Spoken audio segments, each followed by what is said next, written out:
100 days in office for President Trump. Approval rating now standing at just 41%. 39% of Americans. 41% approve of him now. Polls show some warning signs for the White House. Trump's approval sliding down 7 Any points. president in the past 80 years.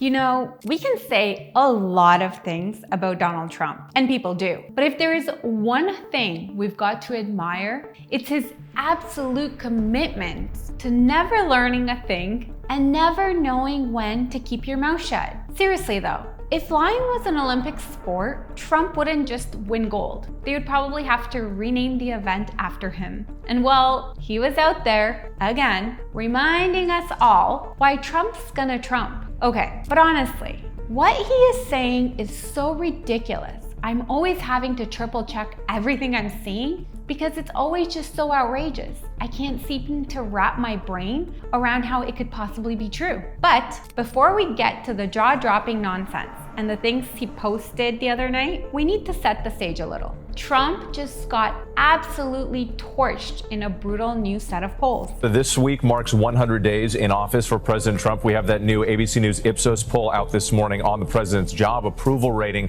What is that telling us? You know, our new poll shows some warning signs for the White House as they hit that 100-day mark. Just 39% of Americans approve of how Trump is handling his job as president. Yes, I'm talking like third-degree burns. At the 100-day mark of his second term, his approval rating is the lowest of any president in 80 years. Not 8, not 18, 80. According to this brand new poll, Trump's approval rating now standing at just 41%. To give you some context, that is the lowest for any president at this point in his term in the history of modern polling, going all the way back to Eisenhower. Just 41% of Americans approve of the job he's doing. And that's somehow even worse than the 44% disaster from his first term. Is we'll look at where Donald Trump is now versus where he was 100 days into his first presidency. And you see it here. You don't have to be a mathematical genius. 41% approve of him now. It was 44% back in 2017 around the 100-day mark. But it gets better or worse, depending on your point of view. But 53% say the economy has gotten worse since Trump took office.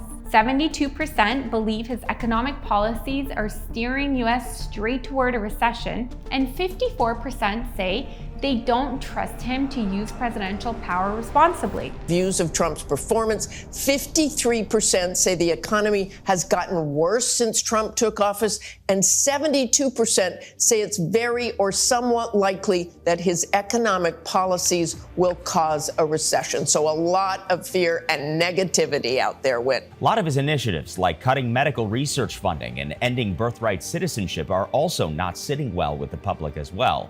Overall, the poll shows most Americans feel like he's moving the country away from its founding principles. This is where it gets absolutely laughable. Most politicians, after getting absolutely body slammed by poll numbers like these, would maybe, just maybe, think, gee, I should probably change course, or reevaluate what is coming out of my mouth every 3 seconds, or what my brave fingers are posting all over social media. But Trump? No, not Trump. He looked at the burning house, grabbed a can of gasoline, and said, you know what, this needs more fire. So what does he do? He continuously threatens Canada's sovereignty over and over again with jabs and comments. Public opinion in Canada is overwhelmingly against the idea of becoming a US state. A recent poll indicated that over 80% of Canadians oppose it and view it as an infringement on their national identity and autonomy. President Donald Trump is injecting himself into Canada's election with a bit of trolling. Now, he didn't specifically endorse any candidate by name. Instead, he chose to push his 51st state nonsense on his social media site. Good luck to the great people of Canada. Elect the man who has the strength and wisdom to cut your taxes in half, increase your military power for free to the highest level in the world, have your car, steel, aluminum, lumber, energy, and all other businesses quadruple in size with zero tariffs or taxes if Canada becomes the cherished 51st state of the United States of America. No more. Canada is a very capable country who has been and will be independent. So then he also hops on Truth Social and fires off this absolute masterpiece. Here it is quoted. When tariffs kick in, many people's income taxes will be substantially reduced, maybe even eliminated. Focus will be on people making less than $200,000 a year. Also, massive numbers of jobs are being created. It'll be a bonanza for America. The External Revenue Service is happening. Breaking news. As multiple polls show Trump with the lowest 100-day approval rating in 80 years, he is now desperately promising lower taxes, claiming tariffs will pay for them, but Americans aren't buying it. Directly from Donald Trump himself on Truth Social, he just said this: when tariffs cut in, many people's income taxes will be substantially reduced, maybe even completely eliminated. Focus will be on people making less than $200,000 a year. Also, massive numbers of jobs are already being created, with new plants and factories currently being built or planned. It will be a, in all caps, bonanza for America. The External Revenue Service is happening. The External Revenue Service. Okay, I have questions, like so many questions. Is it external because it's imaginary? What does it mean? Donnie, please tell me. Does Trump realize that according to Statista, over 85.6% of households in the US made less than $200,000 a year in 2023? Also worth noting, Trump said people. So this number could in fact be even higher. Now let's assume you don't tax this income level. Where is the revenue going to come from? Taxing corporations that he repeatedly states he wants to tax less so they open up shop in the US? Sure, sales tax revenues could go up. Disposable income would increase, but this is not a feasible or sustainable model. Let's be honest, Trump wasn't the first to think of this ingenious idea. He is just trying to redeem himself with more verbal diarrhea. And while we're at it, let's rehearse this again. Tariffs are taxes, tariffs raise prices, tariffs hurt consumers. It's basic economics. It's really simple stuff. It's not magic free money from externals. It's literally you, the American taxpayer, flipping the bill. Folks, real quick, if you don't mind and you're enjoying this breakdown and this madness, please take 2 seconds, hit that like button, subscribe, and turn on the notification bell. It helps tell YouTube that you like content like this, and honestly, it just really helps keep me caffeinated enough to survive another news cycle. Thank you so much, I really appreciate it. The new CNN poll also came in, and it absolutely shreds Trump. Since February alone, his approval rating has dropped 7 points.